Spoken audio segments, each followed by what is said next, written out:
الكلام النهارده عن بطانة السوق، وطبعا اي رئيس واي قائد واي ملك لما بيمسك حكم معين بيشوف البطانه اللي حواليه، لو البطانه دي بطانه سوق يبقى الحكم كله سيء، حتى لو كان الملك ده ملك صالح وراجل يعني ان شاء الله يكون نبي.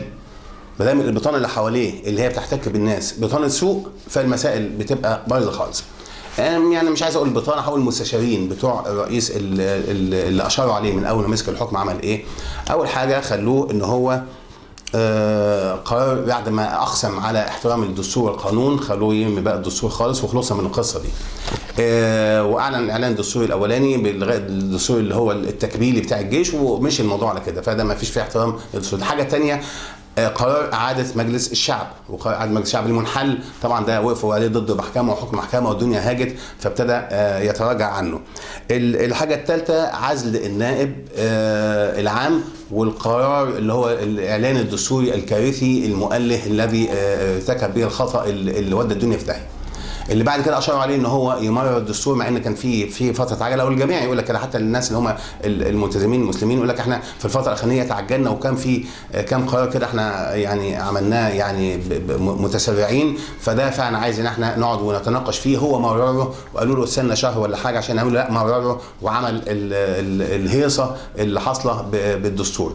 بعد كده لما جم يتكلموا ان احنا المظاهرات ابتدت تطلع في يناير الاحتفال الثاني للثوره، طبعا احنا عارفين اللي حصل في القناه وما الى ذلك. بطانه الرئيس اشارت عليه بان هو يطلع ويعمل احكام عرفيه وحظر تجوال في مدن القناه، مدن الابطال اللي صانوا مصر في العدوان الثلاثي، واللي طول عمرهم بيتبهدلوا، والايام التهجير احنا نتذكرها كويس قوي، ايام 67 لحد 73 لما ربنا نصرنا وابتدوا بقى يرجعوا بلادهم تاني. دول تعبوا ودول كافحوا ودول يعني افضلهم على مصر، بس ما اقدرش اقول افضل لان دول مصريين. فلما اجي بقى على دول بالذات واقول لا بحظر عليهم، طب ما عملش حظر في سينا ليه؟ ما انت سينا كانت متبهدله بقى لها كام سنه وفيها الارهاب كله، ما عملش حظر تجوال فيها ليه؟ اشمعنى بتوع القناه اللي انت جيت عليهم قوي كده وعملتها وقفت ضدهم؟ طبعا دي يعني ايه للاسف، يعني طبعا الحمد لله هي فشلت، وواضح ان المستشارين بتوعه ما بيعرفوش في حاجه خالص.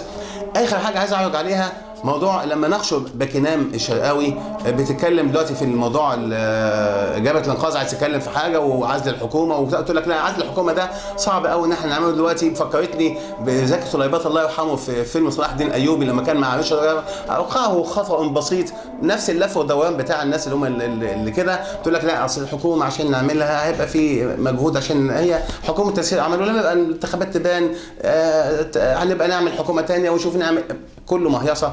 لان طبعا ما فيش حد دلوقتي يقبل على نفسه ان يدخل الانتخابات في ظل الحكومه الاخوانيه الحاليه، وخاصه انها متهمه بالانحياز التام لجماعه الاخوان المسلمين. وابتدوا بقى بعديها يناقشوا في ان هو قانون مجلس الشعب يطلع لي كتاتني يقول لك انا خلاص احنا عملنا شويه تعديلات. طب تعديلات فين؟ امال فين يعني الدستور كان بيقول لك تعديلات تحصل مجلس الشعب ومجلس الشورى وبتاع الكلام ده؟ ما دام في ايديكم الحل حلوا، وابعدوا عن الرئيس شويه، ابعدوا عنه، ربنا ربي يخليه يفتكر كده الراجل ده دمه اخواني زي ما كان ابو الفتوح بيقول. فللاسف يعني انتمائه للاخوان هو اللي بيوقع في هذه الامور، وانا افضل وانصح الراجل ده ان هو يبعد عنه انتمائه الاخواني، لان هو بقى رئيس المصريين وكفى. الحاجه الثانيه هو يبعد عنه المستشاري اللي حواليه اللي هم بيحاولوا يودوه في قراراته في داهيه، وبتيجي تبص تلاقي دايما يعمل قرار ويرجع فيه، يعمل قرار ويرجع فيه، لما بيتضح ان هذا القرار خطا. انا لو مكانه اشيل كل الطقم ده واحط طقم تاني جديد من فئات مختلفه ومن اعمار شبابيه، حط منهم شباب عشان يبتدوا يدوا له الكلام اللي هو يقربوه من الشباب.